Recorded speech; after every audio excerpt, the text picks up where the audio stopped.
Hello दोस्तों, और previous year paper के यूट्यूब चैनल पे आप सभी का स्वागत है।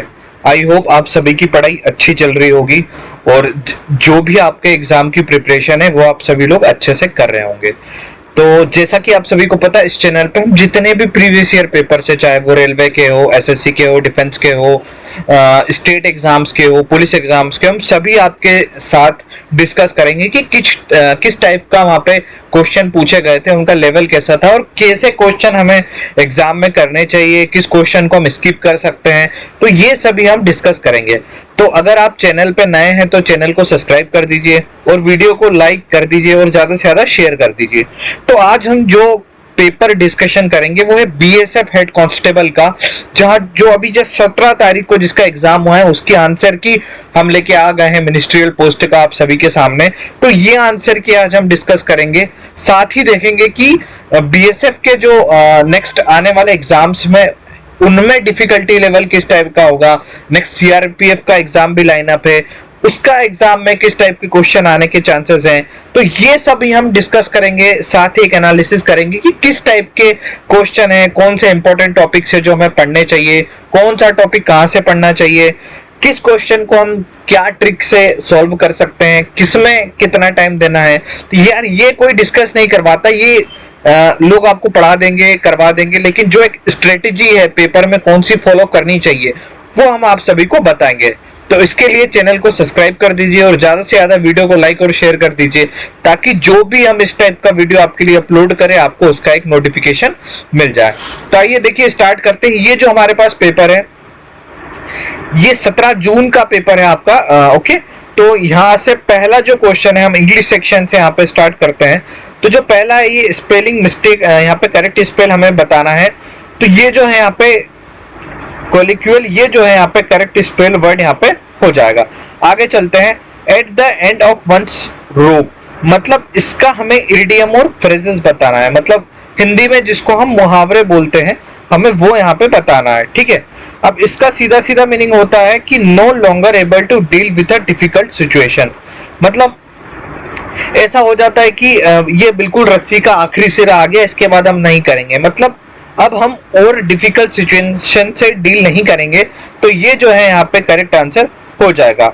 नेक्स्ट जो है, select option that can be one word substitution of the given words an apparatus used by submerged submarine to see water level। यार ये पेरिस्कोप होता है, आप सभी को पता है, सबमरीन जो पानी के नीचे चलती है, इसमें ये लोग ऐसा एक इंस्ट्रूमेंट होता है जिसमें वो यहाँ से देखते हैं, आपने मूवीज में देखा होगा, और ये इनको बताता है कि पानी के बाहर कौन से शिप की क्या डायरेक्शन है। ठीक है, आगे चलते हैं। Select the most appropriate option to fill in the blanks. Okay, little Paul wasn't very healthy. सबसे पहले तो इस टाइप के क्वेश्चन में हमें ये आइडेंटिफाई करना है कि ये क्वेश्चन कौन से टेंस का है। तो यार ये यहाँ पे हमें आइडेंटिफाई होगा कि ये जो पूरी बात हो रही है ये है पास्ट टेंस की। ठीक है, तो हमारा जो भी वर्ड का फॉर्म होगा, हेल्पिंग वर्ब होगी, वो सभी पास्ट टेंस में होनी चाहिए। ठीक है, little Paul wasn't very healthy, his classmate dash him because he was different from the rest of the class.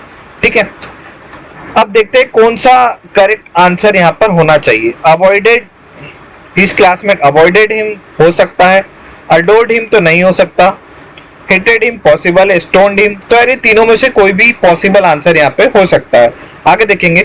How ever his mother always told him that he was you are a special child, she would say. अब उसकी माँ उसको क्या बोल रही होगी कि भाई तुम दुनिया में अलग हो, अनोखे हो, मतलब तुम क्या हो, यूनिक हो। उनकी बातों पे ध्यान मत दो, तुम यूनिक हो, अलग हो। तो ये जो है यूनिक जो है सेकंड, यहाँ पे second fill in the blanks में आना चाहिए। तो ये जो है ऑप्शन सेकंड यहाँ पे इसका करेक्ट आंसर हो जाएगा। ठीक है, आई होप ये वाला आपको क्लियर हुआ होगा। आगे चलते हैं। नेक्स्ट जो क्वेश्चन है, part of sentence are given below in a jumble order, arrange the parts of the correct order from a meaningful sentence। अब ये जो PQRS वाले क्वेश्चन आते हैं इसमें हमें क्या देखना है, सबसे पहला जो स्टेटमेंट होगा उसमें कभी थर्ड पर्सन की बात नहीं की जाएगी, मतलब ही, ओके, हर, देम या दे, देयर, इस टाइप के कोई भी वर्ड इसमें यूज नहीं होंगे। तो देखते हैं क्या यहाँ पर ए से सेंटेंस स्टार्ट होगा? टू बिल्ड हिज लाइफ, नहीं, ए से नहीं हो सकता। क्या है? डी से होगा? एट द वानखेड़े स्टेडियम, नहीं, ये किसी चीज की बात कर रहे हैं, मतलब कोई गतिविधि पहले होगी, डी नहीं हो सकता। बी हो सकता है? Life is some full circle for him, for him मतलब पहले किसी की बात की गई होगी, तो यार ये भी नहीं हो सकता। ऑप्शन सी जो है यहाँ पे देखो, thinking MCA for deciding to build his life size statue at the Wankhede stadium, Tendulkar said that, मतलब ये जो सेंटेंस है जो आपका बी है वो डी के बाद आना चाहिए, तो जो ऑप्शन सेकंड है वो यहाँ पे करेक्ट आंसर हो जाएगा। आई होप ये वाला आपको क्लियर हुआ होगा। आगे चलेंगे हम। She produced the speech very confidently. Okay, produce नहीं होता है ना यार, आप स्पीच प्रोड्यूस नहीं करते हो, क्या करते हो? देते हो। तो देने को हम क्या बोलते हैं? I am delivering the speech. तो डिलीवर्ड जो है यहाँ पे करेक्ट सेंटेंस हो जाएगा, क्योंकि जो पूरा सेंटेंस है यहाँ पे पास्ट फॉर्म बता रहा है, तो डिलीवर्ड जो है यहाँ पे करेक्ट आंसर इसका होगा। ठीक है, आगे चलेंगे हम। Select the option that correctly spelled misspelled word in the sentence. What a disgraceful behavior! You have beaten up an innocent person. ठीक है, तो इसके लिए हमें मिसस्पेल्ड वर्ड बताना है। इनोसेंट का ये स्पेलिंग नहीं होता है, ठीक है, बिहेवियर भी नहीं होता है, डिस्ग्रेसफुल जो है यहाँ पे मिसस्पेल्ड वर्ड हो जाएगा, तो ये जो है यहाँ पे करेक्ट आंसर इसका हो जाएगा। ठीक है, आगे चलेंगे। Sentence of paragraph are given below in a jumble order. Again PQRS मैं ऊपर एक्सप्लेन कर चुका हूं, इसको मेरी बताई हुई ट्रिक से सॉल्व करने का ट्राई करना, ये आप लोगों को ऐसे सॉल्व हो जाएगा। आगे चलेंगे। अब हमें बताना है कि इस सेंटेंस में मोस्ट सुटेबल वर्ड कौन सा आ सकता है। द टाइगर लाउडली प्रोनाउंस्ड, भाई tiger loudly pounced on its prey. यार लाउडली क्या होता है? जो भी हो सडनली होगा, तो सडनली जो है यहाँ पे करेक्ट इसका आंसर हो जाएगा। ठीक है, the disdain in his eyes was testimony to the fact that he was not in support of the idea. मतलब उसकी आंखों को देखकर हम समझ गए कि जो भी आइडिया था वो इससे एग्री नहीं कर रहा था, तो उसकी आंखों ने क्या दिया? किसी चीज का हमें अप्रूव दिया, बताया, तो अप्रूवल जो है यहाँ पे करेक्ट यूजफुल वर्ड इस क्वेश्चन में हो जाएगा। आगे चलेंगे। हेस्ट मेक वेस्ट, ठीक है, मतलब ऐसा बोलता है ना, हेस्टी वेस्टी में काम मत करो, जल्दीबाजी में किया गया काम बिगड़ता है, तो यार ये वही है, doing something quickly increase the chance of mistake, जल्दीबाजी में किया गया काम बिगड़ता है, तो ये जो है यहाँ पे करेक्ट इडियम यहाँ पर हो जाएगा। आगे चलेंगे हम। नेक्स्ट क्वेश्चन हमारा है, choose the word that opposite meaning of underline word. He made derogatory, ठीक है, रिमार्क, मतलब यार कोई भी बहुत ही आप कह सकते हो उसको बहुत ही आपकी बेइज्जती करने वाला कह सकते हो, तो उसका जो एक अप्रोप्रिएट वर्ड हो जाएगा कॉम्प्लीमेंट्री हो जाएगा, तो ये जो है यहाँ पे इसका करेक्ट आंसर हो जाएगा। आगे चलेंगे। One word substitution. The father was famous for giving skilful effective speeches in public. इसको जो हम, इसका जो करेक्ट वर्ड है वो ऑडिटरी होता है, तो ये जो है आप इसका करेक्ट आंसर हो जाएगा।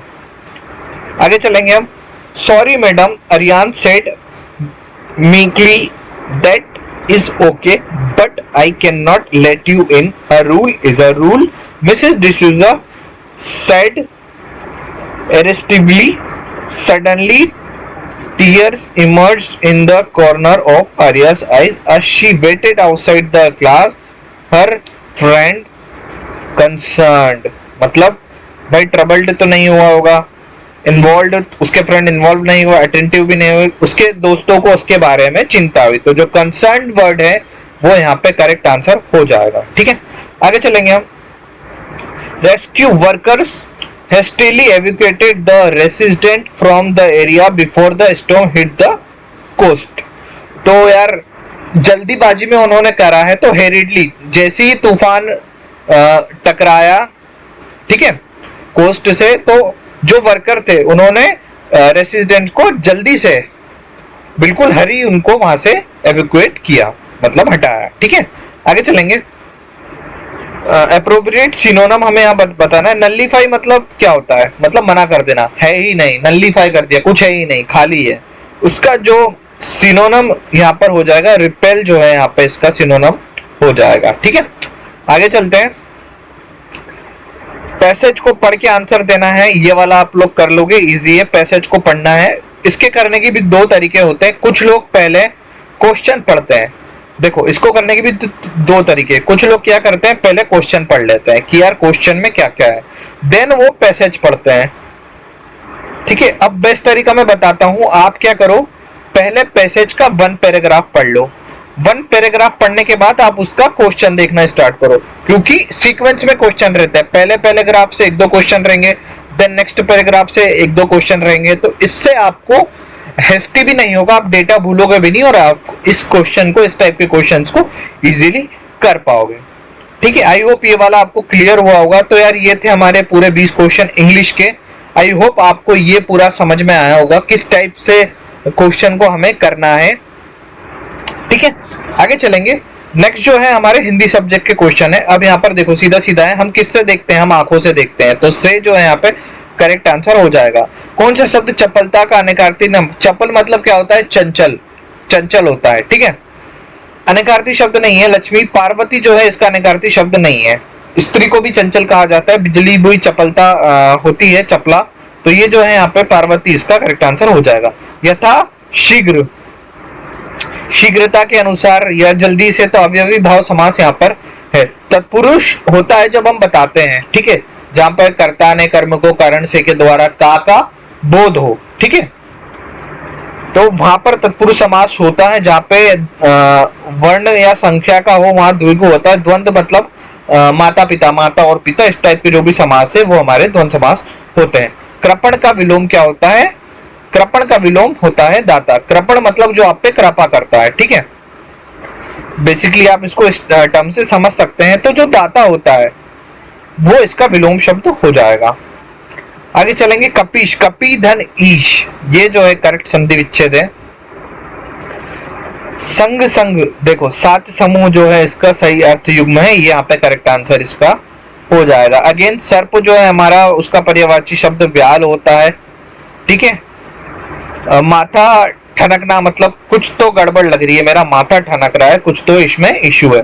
पसेरी का अर्थ जो है यहाँ पे द्विगु समास पसेरी में हो जाएगा, जहाँ पे हम 5 शेर जिसको बोलते हैं पसेरी को, 5 शेर, इसमें संख्या का बोध है। जो पहले यूनिट थी 1 शेर 2 शेर मात्राओं की, तो जो पसेर है वो यहाँ पर हमारा द्विगु समास दर्शाएगा। ठीक है, आगे चलेंगे। दुर्गंध, दूहु धन गंध, ये जो इसका करेक्ट संधि विच्छेद हो जाएगा। इधर ना उधर, यह बला किधर, मतलब अचानक विपत्ति में पड़ना, मतलब यार पता नहीं था और अचानक हमारे पे विपत्ति आ गई, ये जो है इसका करेक्ट हो जाएगा। श्वेता पढ़ रही थी, यार ये तो दिख ही रहा है हमारा भूतकाल का वाक्य है, तो ये अपूर्ण भूतकाल है। पूरे इसमें जानकारी नहीं दी गई है कि क्या पढ़ रही थी, कब से पढ़ रही थी, तो ये अपूर्ण भूतकाल है। तद्भव तत्सम में आप देख लेना, परिधान जो है यहाँ पे तत्सम वर्ड है। अगेन अग्रज, आंख का पर्यायवाची क्या नहीं होता, व्योम, व्योम जो है हमारा आकाश का पर्यायवाची होता है। ठीक है, अक्षी, लोचन, नेत्र, नयन, चक्षु, ये सभी आंख के पर्यायवाची है। आगे चलेंगे। इहलोक का विलोम शब्द क्या होता है, परलोक। इहलोक का विलोम हो जाएगा परलोक। आगे चलेंगे। अगेन हिंदी का पैसेज है, समझ लेना, हिंदी आप पढ़ के इसको इजीली सॉल्व कर सकते हो। आगे आएंगे, यहाँ से हमारे जो है रीजनिंग के क्वेश्चन स्टार्ट होते हैं। अब ये देखो, प्रत्येक परीक्षा सोमवार से शुरू कर रविवार को समाप्त होती है। ठीक है, अब इसको कैसे करने का तरीका है, मैं इसको ऐसे करते हैं, हम डालेंगे रवि, ठीक है, सोम, मंगल, बुध, ठीक है, गुरु, शुक्र, शनि और रवि। अब क्या करना है, आपको पढ़ना है। ये क्या बोल रहा है कि भाई क्यू की परीक्षा यू के ठीक बाद वाले दिन है, यू और टी के बीच केवल, पहले तो हमें पूरा पढ़ना है। जैसे पी की परीक्षा मंगलवार को है, तो यार इसने बता दिया है कि पी की परीक्षा जो है हमारी मंगलवार को है, तो सबसे पहले हम एक ऐसा डेटा इनको पढ़ के ढूंढेंगे जो हमें एग्जैक्ट जानकारी दे। तो इसने हमें क्या बता दिया, पी की परीक्षा मंगलवार को है, तो यहाँ पर हो जाएगी पी की परीक्षा। ठीक है, अब पी से रिलेटेड इंफॉर्मेशन ढूंढो। पी से रिलेटेड पी और यू की परीक्षा के बीच 2 व्यक्तियों की परीक्षा, तो यहाँ पे 2 व्यक्ति तो आ ही नहीं सकते वरना यू का स्थान नहीं मिलेगा, तो 2 व्यक्ति हो जाएंगे और जो यू की परीक्षा है वो यहाँ हो जाएगी। ठीक है, तो शुक्र को जो है हमारी यू की परीक्षा हो जाएगी। अब इसके बाद हमें क्या ढूंढना है, शुक्र का हो गया, अब हमें यू से संबंधित डेटा ढूंढना है। ठीक है, क्यू की परीक्षा यू के ठीक बाद वाले दिन है, तो क्यू की परीक्षा हमारी कब हो जाएगी, शनिवार को हो जाएगी। ठीक है, क्यू की परीक्षा पता चल गई। अब हमें यू से संबंधित और क्या डाटा दिया है, पी और यू की परीक्षा के बीच 2 व्यक्ति की परीक्षा है, टी और यू की परीक्षा के बीच 3, तो यू 1 2 3, तो टी हमारा क्या है, टी हमारा यहाँ पे आ जाएगा। ठीक है, अब आर की परीक्षा गुरुवार को नहीं है भाई, आर की परीक्षा गुरुवार को नहीं तो शुक्रवार और रविवार को हो सकता है। ठीक है, आर और यू के बीच आर और यू के बीच वी की परीक्षा क्यू की परीक्षा के ठीक बाद वाले दिन है, तो वी जो है हमारा सबसे नीचे यहाँ पे आ जाएगा। ठीक है, जिसको आप रविवार यहाँ पे कह सकते हो। ठीक है, तो एस की परीक्षा किस दिन आ जाएगी, तो या तो शुक्रवार को होगी या तो गुरुवार को होगी। क्या यहाँ पे शुक्रवार है, नहीं, तो सीधे जो गुरुवार है हमारा आंसर हो जाएगा। आई होप ये वाला आपको क्लियर हुआ होगा। तो जो हमें बिल्कुल डेफिनेट स्टेटमेंट दिया हो ना, वो सबसे पहले आइडेंटिफाई करना है। डेफिनेट स्टेटमेंट के बाद उससे रिलेटेड टर्म, जैसे मुझे यू डेफिनेट मिल गया, यू से रिलेटेड क्या डेटा दिया है उससे रिलेट करके फिर रिलेटेड डेटा देख के हमें वहां पे इस क्वेश्चन को बनाते चले जाना है। ठीक है, आगे चलेंगे हम। यार ये देखो, हमने पिछले अगर मैं सीआरपीएफ के पेपर की बात करूं तो सीआरपीएफ के पेपर में भी, हेड कांस्टेबल के पेपर में भी हमें इस टाइप के पूरे पैटर्न देखने को मिले थे। तो सीआरपीएफ पैरामेडिकल स्टाफ का भी पेपर हम लोगों ने डिस्कस किया हुआ है। अगर आपको अच्छा लगे तो आप उस वीडियो को भी देख सकते हो, और ज्यादा से ज्यादा चैनल को सब्सक्राइब करिए ताकि हम और मोटिवेटेड हो और आपके लिए इस टाइप के वीडियो ला पाए। तो अगर आपने हमारा वो वाला पैरामेडिकल स्टाफ वाला वीडियो देखा होता तो हमने उसमें काफी अच्छी ट्रिक्स बताई थी, तो आप ये वाले पेपर काफी अच्छे से कर पाते। ठीक है, आगे चलेंगे। ट्राई करना ये वाले क्वेश्चन कोडेड के हम आप एक बार कर पाओ। अगर इश्यू होता है तो आप कमेंट बॉक्स में कमेंट कर दीजिए, हम जल्दी इस पे भी डिस्कशन करेंगे। यार ये जो क्वेश्चन होते हैं ना, हमें इसमें एक्यूरेट वैल्यू नहीं लिखनी होती है, हमें एक अप्रोक्स डाटा लिखना है। और आप सभी को पता है जो ऑफ गिवन होता है ना, वो सबसे पहले हमें सॉल्व करना होता है। ठीक है, 6.5 माइनस 0.5 इंटू 2, इसको आप सॉल्व कर लोगे इजीली, यहाँ पे आंसर ये वाला आ जाएगा। ठीक है, इजी क्वेश्चन है, मैंने आपको समझा दिया है। करने का तरीका आप एक बार ट्राई करिएगा। अब ये बताना है कि हमें ये बताना है कि भाई ये आकृति किसमें निहित है। ठीक है, निहित वाली आकृति हमें बतानी है। तो सबसे पहले हमें ऑप्शन एलिमिनेशन में हम इसको ट्राई करेंगे। अब देखिए ये वाला इमेज कहाँ कहाँ बन रहा है, ये बन रहा है लेकिन ये उल्टा इमेज बन रहा है, तो यार पहला तो एलिमिनेट हो गया। दूसरा ये इमेज कहाँ बन रहा है, यहाँ पे बन रहा है। ठीक है, यहाँ पे बन रहा। अब हम देखेंगे कि क्या फिर ये वाला इमेज बन पा रहा है यहाँ पे, नहीं ये वाला नहीं बन रहा, ये भी हट गया। तीसरा जो ऑप्शन है, ये इमेज कहाँ बन रहा है, हाँ यहाँ बन रहा है। इसके बाद मुझे एक ऐसा कर्व मिल रहा है, कर्व मिल रहा है, ऊपर जाके ये वाला इमेज मेरा फिर यहाँ पे बन रहा है। तो ये जो ऑप्शन थर्ड है, ये यहाँ पे मेरा करेक्ट आंसर हो जाएगा। ठीक है, आगे चलेंगे। कागज मोड़ने वाला आप सभी को पता है, ये यहाँ पर आ जाएगा, ये यहाँ पर आ जाएगा, ये एक गोला ऐसा आ जाएगा, सेम एक यहाँ पर एक गोला बनेगा, ये 0 यहाँ पे बनेगा, ये एक तो आपका त्रिभुज ऐसा बनेगा, फिर ये त्रिभुज ऐसा बन जाएगा, छोटा वाला त्रिभुज ऐसा बन जाएगा, ये 0 ऐसा बन जाएगा। तो पहला ही ऑप्शन है जो यहाँ पे करेक्ट आंसर हो जाएगा। ठीक है, आगे चलते हैं। कुछ तोते उल्लू हैं, कुछ तोते, क्या बता रहा है वो, उल्लू। सभी तोते पक्षी हैं, सभी तोते क्या है, पक्षी। सभी पक्षी क्या है, शेर। अब स्टेटमेंट पढ़ लेते हैं। कुछ शेर उल्लू है, हाँ भाई कुछ शेर उल्लू तो है। कुछ तोते शेर है, हाँ कुछ तोते शेर तो है ही।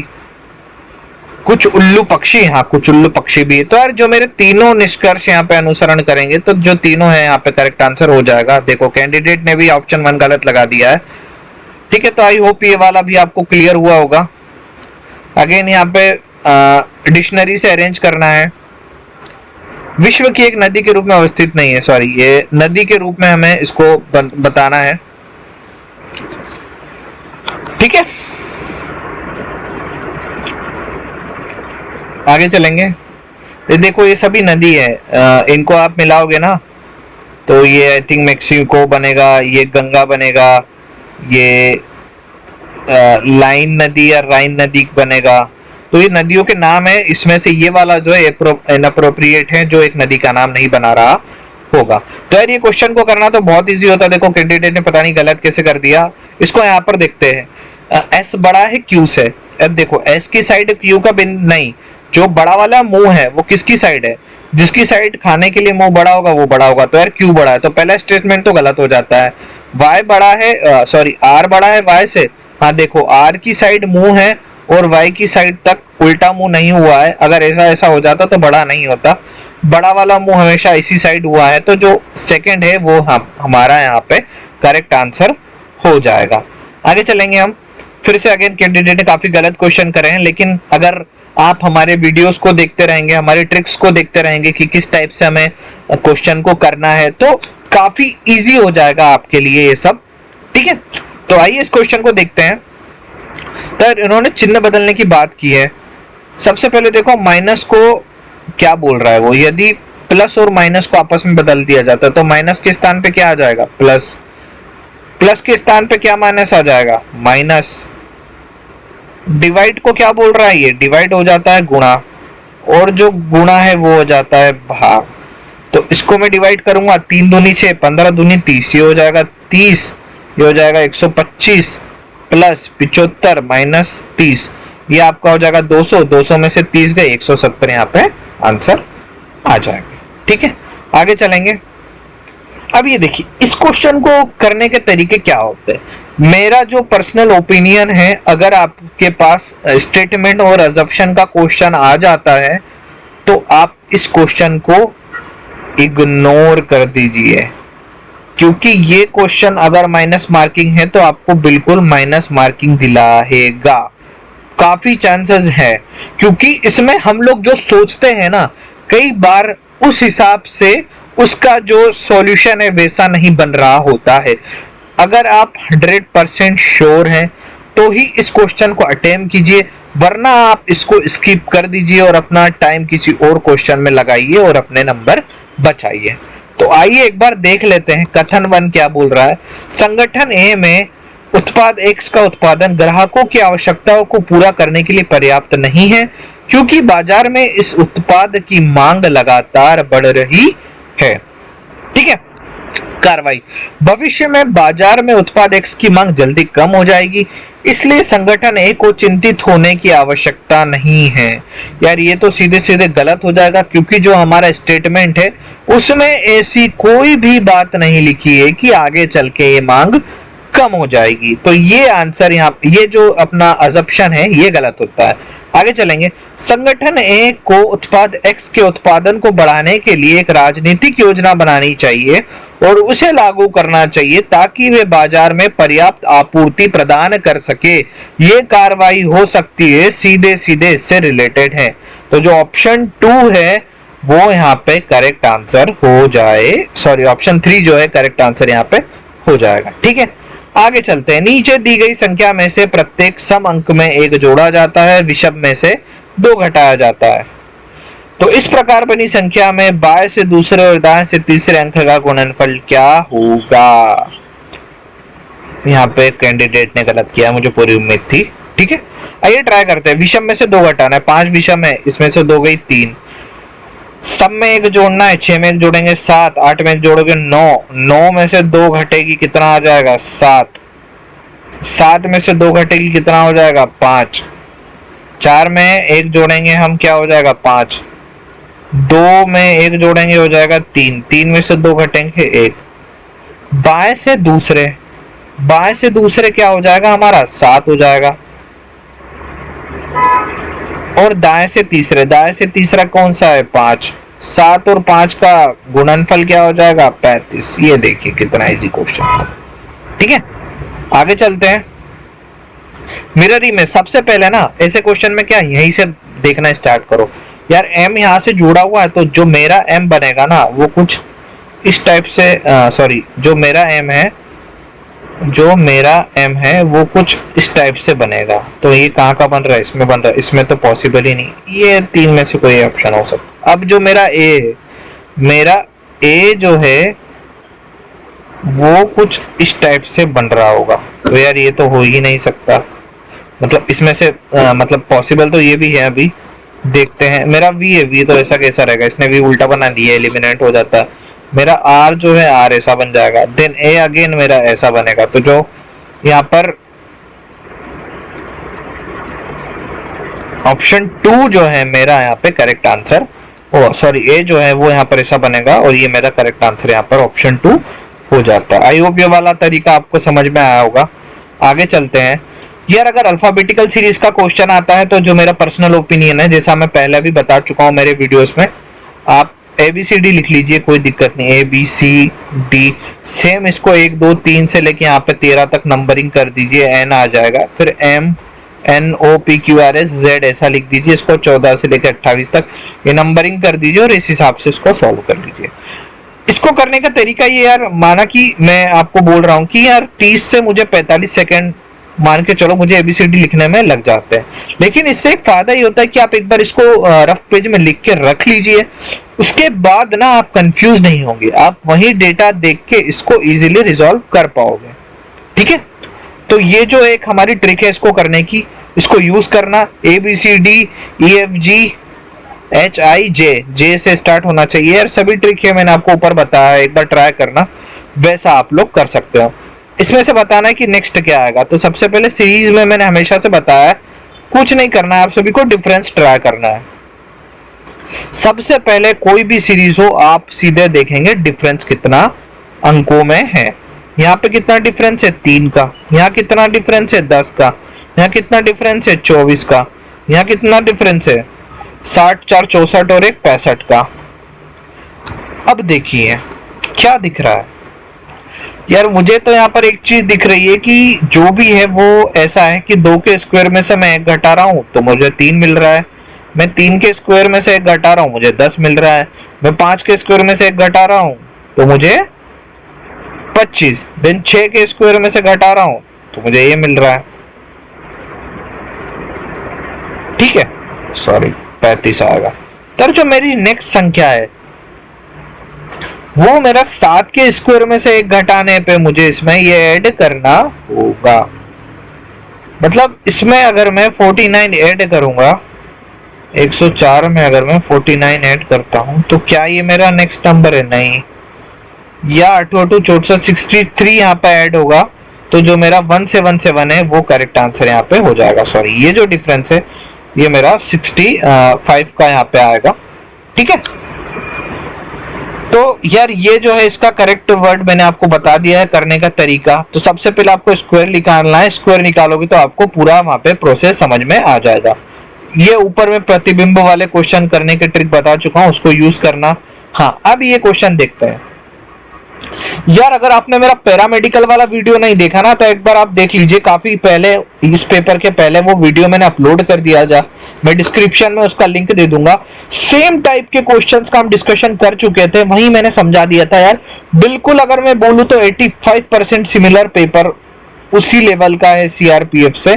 तो इसीलिए इस टाइप का क्वेश्चन या इस टाइप के जो सिमिलर डिफेंस के एग्जाम है, चाहे सीआरपीएफ हो गया, एसएसबी हो गया, मैं बीएसएफ ले लूं, आईटीबीपी ले लूं, इसीलिए इस टाइप का जो पेपर होता है वो करना इंपॉर्टेंट हो जाता है। इस टाइप के पेपर वहां पे सिमिलर आते हैं। ठीक है, अब आइए इस क्वेश्चन को हम ट्रैक करते हैं कि कैसे इसको हम सॉल्व कर पाए। यार देखो 3 आकृतियां कॉमन है। अगर मैं देखूं तो बीच की जो आकृति है, ठीक है, अब आप देखोगे कि जो शेडेड रीजन है उसकी पोजीशन चेंज होती जा रही है। पहले बीच में था, फिर वो इधर आया, अब वो इधर आ गया। तो जो मेरा नेक्स्ट आंसर होगा उसमें जो शेडेड रीजन है कोई सा भी हो वो बीच में आना चाहिए। तो शेडेड रीजन बीच में किसमें, इसमें आ गया, लो ये यहीं सॉल्व हो गया। तो इस टाइप की क्वेश्चन में आपको एक पैटर्न पकड़ना है। जैसे इन्होंने शेडेड रीजन बता दिया था, तो पहले ये बीच में था, फिर ये इधर आया, फिर ये इधर आया, तो अब ये बीच में आएगा। तो ये जो है यहाँ पे करेक्ट आंसर इसका हो जाएगा। आगे चलेंगे हम। अगेन सीरीज का क्वेश्चन है, ट्राई करिएगा। मुझे यहाँ पर क्यूब बनता हुआ दिख रहा है। मैं बात करूं अगर, तो 2 के क्यूब में से मैं 2 घटाऊं तो 6 आ जाएगा। 3 के क्यूब में से 3 घटाऊं तो 24 आ जाएगा। सेम 4 के क्यूब, 5 के क्यूब, 6 का क्यूब क्या होता है, 6 का क्यूब होता है आपका 216, उसमें से मैं 6 घटाऊं तो 210। तो ये जो है यहाँ पे 210 जो है करेक्ट आंसर इसका हो जाएगा। अगेन अल्फाबेटिकल सीरीज मैं नहीं करवा रहा हूँ, करने का तरीका बता चुका हूँ। ये वाला इजी क्वेश्चन है, एक बार ट्राई करना, ये आप लोगों की प्रैक्टिस के लिए है। अगर स्टिल आपको ये वाला समझ में नहीं आ रहा है तो कमेंट बॉक्स में कमेंट कर देना। मैं आपको एक दूसरे वीडियो में ये वाला, जब हम इसका दूसरी शिफ्ट डिस्कस कर रहे होंगे, मैं आपको समझा दूंगा। तो अगर आप चैनल पे नए हैं तो चैनल को सब्सक्राइब कर दीजिए और ज्यादा से ज्यादा लाइक, शेयर और कमेंट कर दीजिए, ताकि हम और भी वीडियो आपके लिए लेके आए। ठीक है, आगे चलते हैं। अब ये बोल रहा है कि वर्तमान जनसंख्या इतनी, हर 2 वर्ष में 2% की दर से कमी हो रही है। तो यार इसको करने का ये क्वेश्चन है भाई, 2% की दर से कमी हो रही है, तो 98 और 98 जो है यहाँ पे कम हो रही है। अब देखो, इसको सॉल्व करने की जरूरत नहीं है। मुझे पता है जो 0 वाला है उसका फैक्टर तो हमेशा खत्म हो ही जाएगा। अब आपको क्या करना है ना, आपको इसमें यूनिट डिजिट देखना है। आप क्या करो, यूनिट डिजिट देखो सवाल में। देखो 8 का इंटू 8 64 और 4 का इंटू, ठीक है।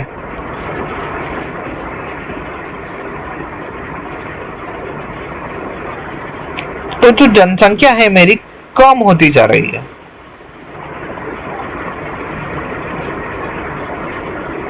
ठीक है, या तो आप ऐसा कर सकते हो, नहीं देखो इसने बोला हर 2 वर्ष में 2% की दर से कमी हो रही। सॉरी, मुझे कंफ्यूजन होगा, मुझे लगा हर वर्ष में वो 2% कम हो रही है, इसलिए मैंने 1998 किया। इसने 2 वर्ष बाद पूछा तो बोल ही रहा है 2 वर्ष बाद वो 2% की दर से कम होगा। तो मतलब जो मेरा 14,000 है, ये 2 वर्ष बाद कितना बचेगा, 98% बचेगा। अभी यार यहाँ जोश में आके ना सॉल्व करने की जरूरत नहीं, 0 से 0 काट दिया कि 14 का 98 में इंटू कर रहे, नहीं भाई क्यों करूं, मुझे यूनिट डिजिट चाहिए। नमी 8 चौक 32, मेरा यूनिट डिजिट जो है वो 2 ही रहेगा। 2 किसमें, इसमें, यही सॉल्व हो गया। अगेन गलत किया, करने की नीड ही नहीं है। थोड़ा सा ना स्मार्टली हमें एग्जाम में ये अप्रोच फॉलो करनी होगी। ठीक है, तो यार इसी तरह के यूजफुल जो वीडियो है मैं बनाता रहूंगा। ठीक है, आगे चलते, ये अप्रोच फॉलो कर रहे हैं, आपका पेपर बिल्कुल निकलेगा। आपका जो भी आप एग्जाम देंगे, थोड़ा सा स्मार्टली वर्क करने की नीड है। अगेन मैं बोलता हूं यार, देखो सिलेबस सब पढ़ा देंगे, टॉपिक सब करवा देंगे, नोट सब दे देंगे, टेस्ट सीरीज सब दे देंगे, लेकिन जो एग्जाम में अप्रोच होनी चाहिए पेपर को करने की, कैसे क्वेश्चन में क्या अप्रोच यूज करनी है, वो सिर्फ हम आपको इस चैनल पे बताएंगे। तो यही सब आप लोगों को मैं बताऊंगा, ताकि आप एक एग्जाम ओरिएंटेड अप्रोच फॉलो कर पाओ। ठीक है, आगे चलते हैं। 2 वृत्त एक दूसरे से बिल्कुल स्पर्श नहीं करते, तो अधिकतम कितनी बार भाई उपनिष्ठ रेखाएं खींची जा सकती है। बिल्कुल स्पर्श नहीं करते हैं, 1 2 3 4 यहां पे आंसर। समझ में आ गया? कुछ कंफ्यूजन था, क्वेश्चन टफ था। अब आप बोलोगे ऐसे ही खींच दो भाई, ऐसे में तो वो व्रत को ब्रेक कर देगा। ठीक है ना? या कहोगे सर ऐसी खींच दो, ऐसी खींच दो, तो एक दूसरे से स्पर्श कहाँ हुई। तो जो 4 है यहाँ पे करेक्ट आंसर, इसका 4 यहाँ पे हो जाएगा। आई होप ये वाला आपको समझ में आया होगा, क्लियर हुआ होगा। आगे चलेंगे। मुझे y का मान पता करना है। भाई साहब क्या करूं, कठिन क्वेश्चन आ गया, समझ नहीं आ रहा। भाई क्यों टेंशन ले रहे हो, मुझे क्या पता करना है, y का मान पता करना है ना। मैं तो कुछ भी मान सकता हूं, मैंने मान लिया Z0, मैं तो कुछ भी मान सकता हूं। Z0 मान लिया तो x प्लस वाई कितना हो गया यहाँ पे 6, 2x प्लस वाई कितना हो गया 7। मैं इक्वेशन 2 इसको नाम दे देता हूं, इक्वेशन 1 इसको नाम दे देता हूं। ठीक है, इक्वेशन 2 में से 1 घटा दो, y तो y कैंसिल हो जाएगा, x की वैल्यू कितनी हो जाएगी 1। ठीक है, x की वैल्यू 1 आ जाती है तो यहां से y की वैल्यू कितनी आ गई 5। क्या y की वैल्यू 5 ऑप्शन में है? नहीं है। ठीक है, तो मेरा ये y की वैल्यू 5 करने पे ये मेरा समाधान नहीं हो पाएगा प्रॉब्लम का। अब प्रॉब्लम का समाधान कैसे होगा? सबसे पहले एक काम करो, आप इसको नाम दे दो इक्वेशन 1, इक्वेशन 2, इक्वेशन 3। ठीक है, आप ना इक्वेशन 2 में से इक्वेशन 1 घटा दो, ये कट जाएगा आपस में, कट जाएगा, x की वैल्यू कितनी हो जाएगी 1। सेम आप इक्वेशन 3 में से इक्वेशन 2 घटा दो। ठीक है, ये कितना हो जाएगा, ये हो जाएगा x, अगेन y कट जाएगा, इसमें से ये घटा जाएगा तो ये आपका माइनस z बचेगा और ये आपका बचेगा 4। x की वैल्यू 1 दी हुई है, यहाँ से आपकी z की वैल्यू इजीली कैलकुलेट होके आ जाएगी और x और z की वैल्यू आप यहाँ पर रख दोगे तो आपको y की वैल्यू निकल जाएगी। आई होप ये वाला आपको क्लियर हुआ होगा। अब हमने बेस्ट अप्रोच क्या है यहाँ पे फॉलो करी, मैंने y को रख दिया 0, आप कुछ भी रख सकते थे। ठीक है, आप यहाँ पे कुछ भी रख सकते थे। y को 0 रखने पे मेरा x की जो वैल्यू आ गई वो आ गई, सॉरी z को 0 रखने पे मेरे x की वैल्यू जो आ गई वो मुझे मिली 1। x की वैल्यू 1 आ जा गई, मैंने यहाँ रख दी तो मुझे क्या मिला, y की वैल्यू 5, लेकिन 5 ऑप्शन में नहीं था। इसके बाद हमने ये वाली अप्रोच फॉलो की। आई होप ये वाला क्लियर हुआ होगा। आगे चलते हैं। इनकी एक साझेदारी है भाई ए, बी और सी की। ठीक है, साझेदारी है, ए और बी द्वारा निवेश किए गए निवेश से 3 गुना अधिक निवेश करता है। बी एक्स करता है, ए भाई 3x कर देता है। बी सी द्वारा किए गए निवेश का 2/3 निवेश करता है। चलो मान के चलो ये 3x निवेश कर देता है तो 2/3 निवेश, बी का निवेश 2x हो जाता है, ये इसका करता है तो ये हो जाता है 6x। अब इतना लाभ हुआ तो भाई मुझे बी का हिस्सा बताना है। तो यार यहाँ पर क्या मेरा बन जाएगा 6:2:3। अब मुझे क्या बताना है, मुझे बी का हिस्सा बताना है तो ये हो जाएगा 2, 8 और 3 11 इंटू 6 6 0 0, 11 6 6 6 दूनी 12, 1200 आंसर हो जाएगा। समझ में आया? यार देखो मैंने क्या किया, वो बोल रहा है सी का 2/3 निवेश, सी का मतलब 2/3 पार्ट, तो मैं सी का पार्ट 3 मान लूं तो बी का पार्ट कितना हो जाएगा, इसका 2/3 पार्ट, 2/3 मतलब 2, तो बी हो गया 2, जो ए है वो 3x है तो 2 का 3x 6x हो जाएगा। ठीक है यार, ये जो थी बहुत ही इजी वे थी इसको सॉल्व करने की। अगला क्वेश्चन देखेंगे। रम्मू एक ऐसी बीमारी से पीड़ित है जिसके उसका हर महीने वजन 5% कम हो रहा है, तो 4 महीने बाद उसका वजन ज्ञात है। तो सबसे पहले इसको करने की एक ट्रिक है। अब देखो 5% का मुझे सक्सेसिव परसेंटेज 4 बार निकालना है, तो एक अप्रोच लो, मैं 5 का 4 बार ही सीधे निकाल लेता हूं 20। तो जो मेरा आंसर है वो 20 से तो पक्का पक्का पक्का कम आएगा।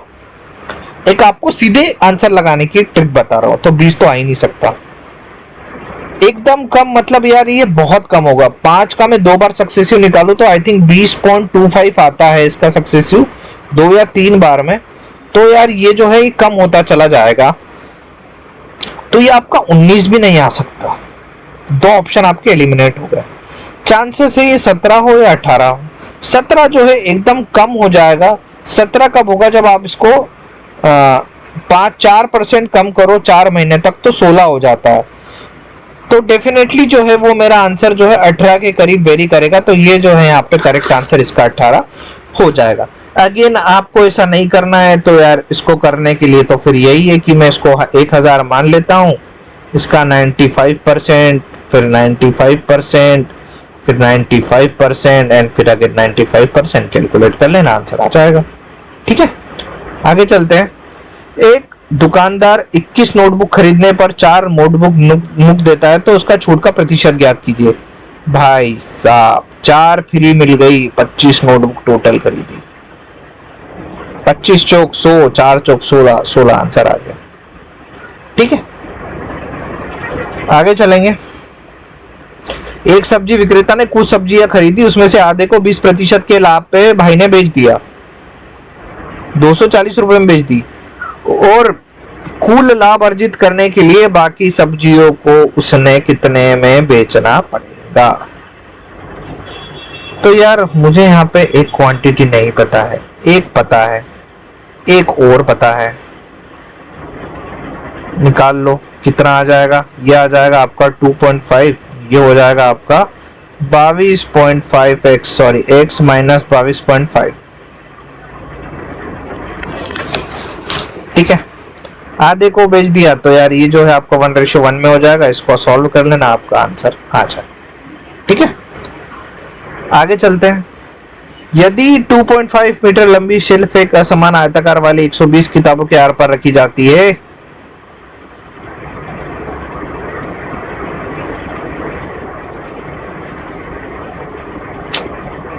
यार 2.5 मीटर लंबी शेल्फ कितने किताब, 120 किताब, तो 1 मीटर कितना हो जाएगा, 120 अपॉन 2.5। किसकी बात की है, 2 मीटर की, इसको ले जाओ ऊपर। हाय भाई 25 कितना हो जाएगा, 25 चौक 100, 25 अठी 200, 48 दूनी 96, 96 जो है करेक्ट आंसर इसका हो जाएगा। 7 प्रेक्षणों का यार एवरेज का क्वेश्चन है, बहुत इजी होता है, मैं नहीं करवाऊंगा, आप सभी लोग ट्राई करना। नेक्स्ट जो है दौड़ वाला क्वेश्चन है, इतने मीटर से हराता है, ये भी आपके लिए होमवर्क है, ट्राई करना। नहीं बनता है तो कमेंट में कमेंट करिएगा, हम लोग इसको आपको एक्सप्लेन कर देंगे, जैसा मैंने आपको एलआर वाला वहां पर दिया था।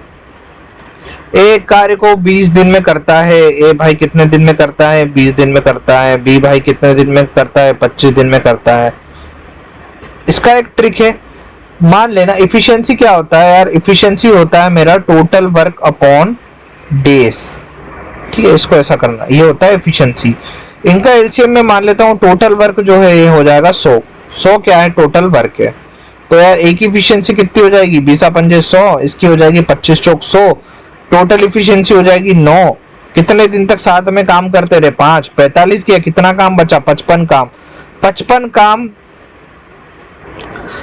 55 काम यहाँ पे बचा है, तो 55 जो है बचे हुए काम का कितना भाग है वो आपको बताना है। 55 अपॉन 100, 1/1, तो जो बचा हुआ काम है वो उसका 11/20 भाग है। 11/20 जो है करेक्ट आंसर यहाँ पे हो जाएगा।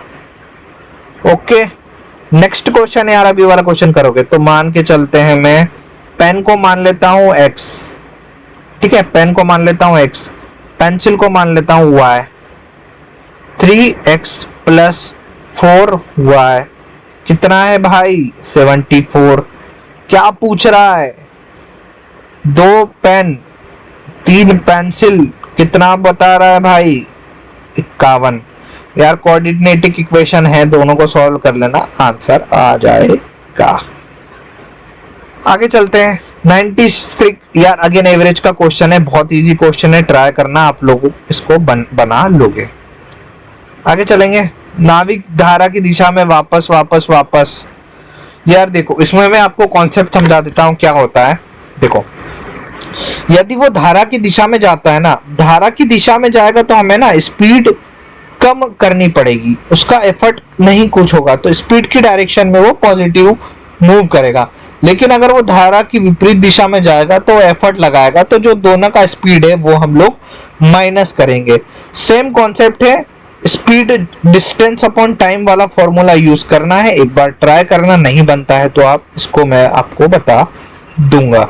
आगे चलते यार, प्रतिवर्ष घट रही है 5%, तो देखो अगेन मैं बोल रहा हूं, इसको करने का वही तरीका है कि अगर या तो मैं 5 का सक्सेसिव परसेंटेज निकाल लूं 3 बार का, या मैं डाल दूं यहाँ पे 40,000 इसका मैं 95% यहाँ निकाल लूँ, अगेन फिर 95% निकाल लूँ, अगेन 95% निकाल लूँ। 5 का सक्सेसिव परसेंटेज निकाल के भी मैं कर सकता हूँ। 5 + 5, अगर मैं 2 निकालता हूँ, 5 और 5 10, +5 × 5/100, 5 और 5 10, 10.25 जो है इसका यहाँ पे सक्सेसिव परसेंटेज हो जाएगा। और फिर से मैं निकालूंगा इसका, तो 10.25/100, 15, तो ये 16 या 17% के करीब आ जाएगा। तो इसका मैं 17% निकाल लूंगा, तो मुझे एक अप्रोक्स आंसर यहाँ पे पता चल जाएगा। ठीक है, आगे चलेंगे हम। यार देखो, ये इजी क्वेश्चन होते हैं। मैं आपको एक क्वेश्चन बता देता हूँ, ट्राई करना आप बाकी सब कर पाओ। पाई चार्ट बता रहा है कि 72 से 74 तक प्रश्नों के उत्तर देने हैं मुझे। मेरे पास छात्रों की संख्या यहाँ पर बता दी गई है, 8000 मेरे पास छात्र हैं। गणित और भौतिक विज्ञान का अध्ययन करने वाले छात्रों की संख्या बताना है। गणित के कितने हैं भाई? कितने हैं? 30 है।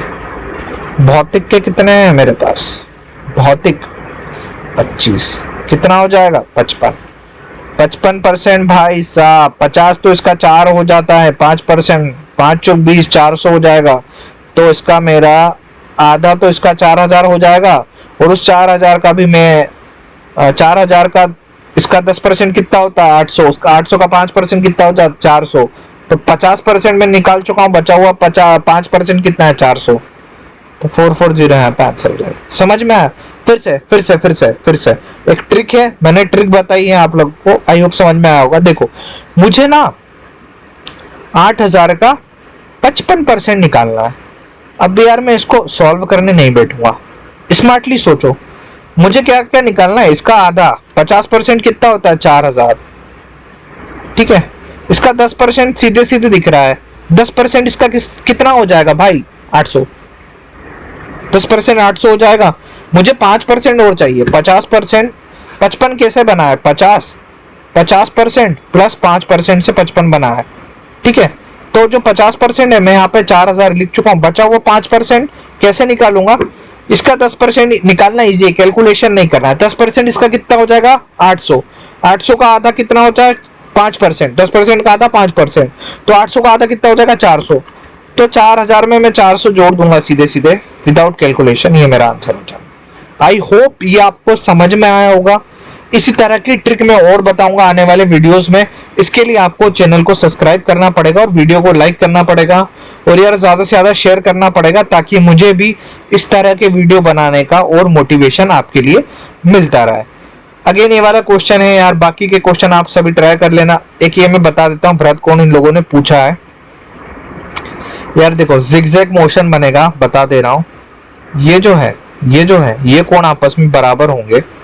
आपको बता देता हूं, यहाँ पर एक लाइन खींच के, ये जो है यहाँ पे कोण बराबर होंगे। उसने कोण है मुझे बता दिया है, ये मेरा हो जाएगा 55। कोण बी उसने बता दिया है 35। ठीक है, वो क्या पूछ रहा है? कोण सी का भाई बृहद कोण पूछ रहा है। तो कोण सी की पहले तो वो पूछ रहा है वैल्यू कितनी हो जाएगी। ठीक है, इसको मैं सीधा सीधा जोड़ देता हूं। एकांतर अंतर कोण से ये वाला मुझे पता चल जाएगा, ये 180 डिग्री होता है। इससे आप लोग इसको इजीली, ये 35 हो जाएगा एकांतर अंतर कोण से। यार आप इसको हाफ हाफ करके भी कर सकते हो, आधी वैल्यू पता चल जाएगी। इन सभी को जोड़ देना, मुझे इसकी वैल्यू यहाँ पे पता चल जाता है। ठीक है, ये वाली वैल्यू पता चल जाएगी। आई होप ये वाला क्लियर हुआ होगा। एक बार ट्राई करना, नहीं बनता है तो इसको हम और क्लियर कर देंगे। आगे चलेंगे, ये आप ट्राई करना, मैंने बता दिया है करने के तरीके। नेक्स्ट जो है कंप्यूटर, यहाँ पर आपको क्लरिकल एप्टीट्यूड जो है हमारा जीके सेक्शन यहाँ से स्टार्ट होता है। मेंढक उभयचर होता है, वेल जो है यहाँ पे स्तनपायी होती है। ये यहाँ पे करेक्ट आंसर हो जाएगा। ठीक है, आगे चलेंगे हम। व्याकरण त्रुटि आपको पहचाननी है। आई हैडंट कम हियर, यार हेडेंट तो हो ही नहीं सकता। वुड की sorry, I didn't come here to learn English, I wouldn't have to. ये जो है मिस्टेक सेंटेंस हो जाएगा।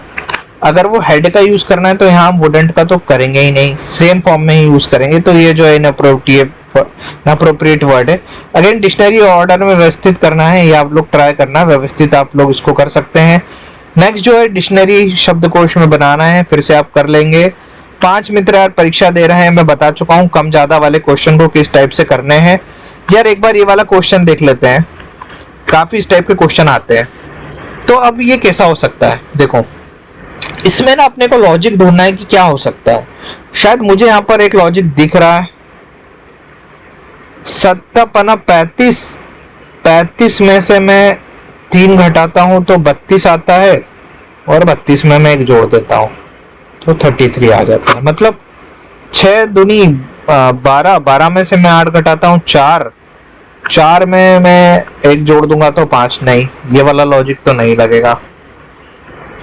7 49 होता है, और 5 25 होता है।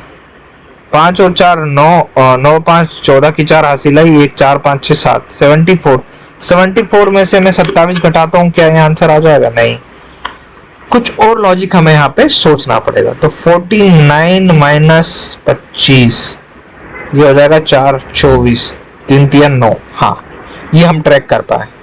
तो क्या हो रहा है ना, ये इन दोनों का स्क्वायर को हमें घटाना है। मतलब 7 का स्क्वायर 49 में से मैंने 25 घटाया तो मुझे क्या मिला? 24 में मैं 3 का स्क्वायर जोड़ दूंगा तो मुझे 33 मिलेगा।